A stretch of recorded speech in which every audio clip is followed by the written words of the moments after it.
They basically said that because she was drinking so much, it was starting to affect her headspace and her brain. So I think they said it was alcohol-induced dementia. I want the family to become the guardian.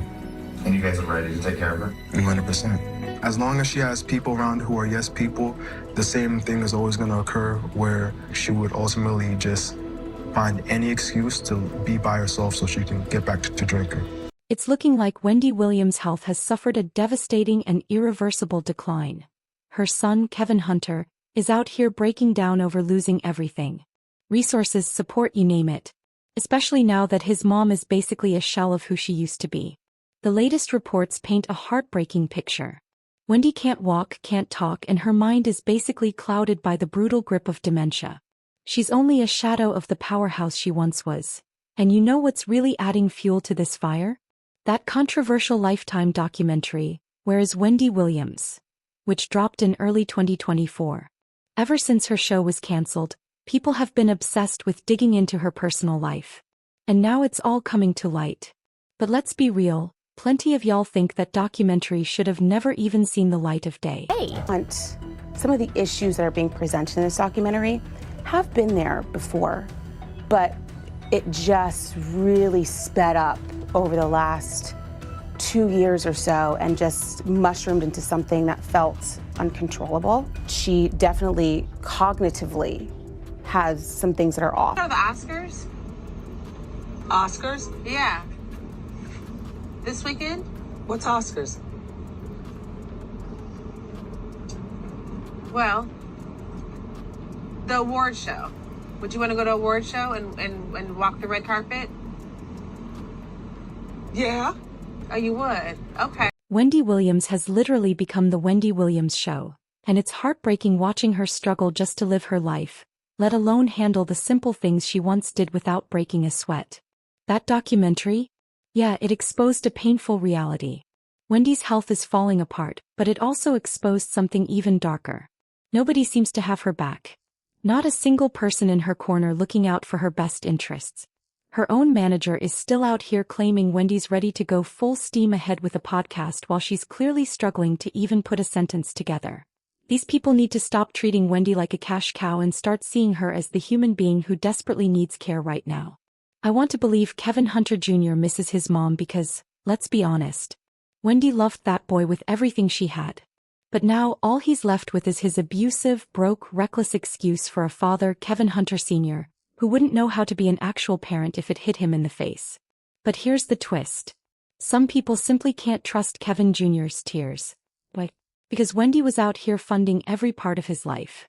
Yeah, he's technically a grown man, but Wendy was reportedly bringing home a measly $85,000 for her documentary. Lifetime can spin whatever stories they want about Wendy consenting to it, but let's be real. Wendy Williams doesn't tell her life story for pennies like that. You mean to tell me Wendy allowed these vultures to film her, expose her private struggles, and make millions off her name just for $85,000? That's what she makes while she sleeps during reruns of the Wendy Williams show? Please, we're not that gullible. And then there's the whole mess involving her legal guardian, Sabrina Morrissey. Now, Sabrina has been taking heat for controlling Wendy, but here's the kicker. She just filed a lawsuit essentially claiming everything we've been thinking. She alleges Lifetime knew Wendy wasn't in the right state of mind when they filmed her and exploited her vulnerable condition for profit. Yeah, Lifetime put her name on as an executive producer, but we all know it's a complete lie. Wendy was diagnosed with early-onset dementia and aphasia and supposedly had no capacity to consent to being filmed. Anyone with a pair of eyes can see that. But if you want to play devil's advocate and say they had no idea, just watch the documentary for 5 minutes. And you'll see just how incredibly vulnerable Wendy was. All this documentary did was cash in on her downfall. After Wendy's diagnosis, Sabrina expected the project to be scrapped immediately, since Wendy never signed any contract and wasn't in any condition to make career decisions. But instead, her publicist, her manager, and even her own son sat down for this thing, all while allegedly profiting off her while she was at her lowest point. Documentary last night. I just feel like some things are better left unsaid or unshown, and I don't know if it's to expose what's happening around her, the people around her and what they're doing to her, if it's for that. I guess I can understand, but I have to be honest, it made me so uncomfortable. I have to turn it off. Like I can't finish watching it. I know part 2 comes out today, but I just feel like there is no reason that we needed to see her in this condition. Like with her eyes, her health, the alcohol, every single person that is currently in her life does not have her best interest at heart. And this is so sad to say, but it's like when you're on top of the world, the last thing you think is that you need to get your affairs in order. That's the last thing you think, because you don't think the people around you are plotting against you. Wendy herself signed the rights over in 2022 to this Lifetime documentary. That same year, Wells Fargo took over saying she was an incapacitated person. You tell me, how could she sign a legal document allowing cameras in your house the same year you're considered an incapacitated person? You have to be compos mentis to sign a legal document like that. Guardians are already suing. This is horrendous and should be taken off the air. When this whole legal guardian situation first kicked off, people thought it was going to become a toxic conservatorship nightmare, just like the Britney Spears ordeal. We don't know much about the details of the guardianship yet, so we're not going to jump to conclusions or hand out any awards just yet. But from what we've seen, Sabrina Morrissey, Wendy's legal guardian, seems to be doing fairly well by trying to protect Wendy's interests through that lawsuit. Still, we can't forget that people can have hidden motives. So only time will tell whether Sabrina is the real deal or just another player in the game. But let's be clear, Wendy's family isn't convinced. They believe they should be the ones taking care of her. However, there's always that looming risk of them wasting everything Wendy has left.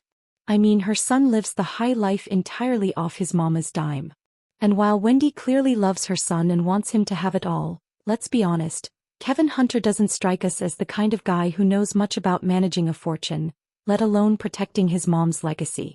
Now Kevin Hunter is out here trying to defend himself against claims that he's been blowing through his mom's wealth. He's claiming that every cent he spent was with Wendy's full consent and that she was never the type to be stingy. But let's be real, when you're living large off someone else's money, everything can sound like it was perfectly fine in the moment. I've never taken it with arrogance. I've always spoken to her, and she's always wanted me to spend her money. I've got so much money. I want it for my son. I want to give some love to my son, Kevin. It's me and you, kid. And we get that. But sometimes there comes a point where you have to exercise discretion and common sense.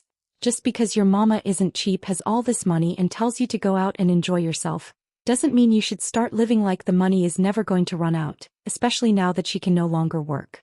Kevin isn't prepared to handle all of this yet, and his broke, trifling, parasitic leech of a cheating father isn't going to be much help either. And people aren't exactly happy about the situation Wendy's in now. Someone said, "Nobody deserves this." This diagnosis is basically the end for Wendy.